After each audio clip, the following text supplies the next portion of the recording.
বাংলাদেশের সাথে গঙ্গার পানি বন্টন চুক্তি পুনর্নবায়ন নিয়ে মমতা ব্যানার্জির বক্তব্য সত্য নয়, এমনটা দাবি করেছেন ভারতের পররাষ্ট্র মন্ত্রণালয়। আরো অনেক কিছু এক অ্যাপে পেতে ডাউনলোড মাইবিএল অ্যাপ বাংলা লিংক।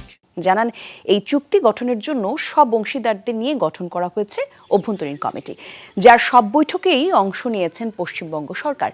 পানি বন্টন নিয়ে কোনো আপত্তির কথা জানানো হয়নি রাজ্য সরকারের তরফ থেকে। কোনো পক্ষের আপত্তি না থাকায় এরই মধ্যে চুক্তি প্রতিবেদনও জমা দিয়েছে অভ্যন্তরীণ কমিটি। আর তারপরেই এই ইস্যুতে প্রধানমন্ত্রী নরেন্দ্র মোদীকে একটি চিঠি দেন মুখ্যমন্ত্রী মমতা ব্যানার্জি। তাতে দাবি করা হয়, বাংলাদেশের সঙ্গে গঙ্গার পানি বন্টন চুক্তি নবায়নের প্রস্তাব পুরোপুরি একতরফা। 1996 সালে ভারত এবং বাংলাদেশের মধ্যে সই হওয়া 30 বছর মেয়াদী গঙ্গার পানি বন্টন চুক্তির মেয়াদ শেষ হওয়ার কথা 2026 সালে। চুক্তিটি নবায়নে শিগগিরই আলোচনা শুরু করবে দুদেশ।